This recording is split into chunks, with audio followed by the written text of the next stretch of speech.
Mabuhay, mga kawani. Hirap ka ba mag-check ng contributions o mag-apply ng loan dahil wala ka pang online account? No more long lines.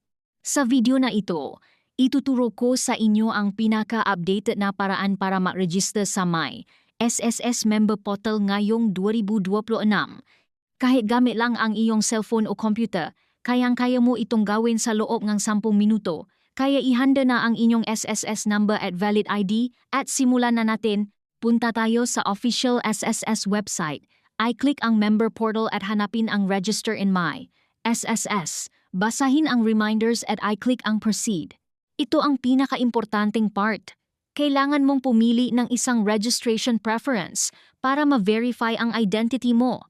Pwede mong gamitin ang savings account number, UMID card, My SSS card PIN, employer ID, household IID, paid payment reference number, PRN, date of loan, transaction number in personal record form, check number of any monthly pension. Dito, ilalagay mo ang iyong SS number, email at pangalan. Tandaan, dapat match ito sa records ng SSS. Kung may error, i-check kung may typo sa iyong apelyido o birth date. Dito naman ilalagay mo ang iyong personal information at address details, maaaring mailing address or foreign address. After i-submit, check agad ang iyong email. May matatanggap kang link mula sa SSS, i-click ito para i-nominate ang iyong password.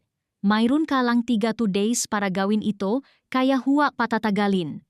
At yan na, registered ka na sa My SSS. Pwede mo na i-download ang My SSS app sa iyong phone para mas madaling ma-check ang iyong loans at contributions.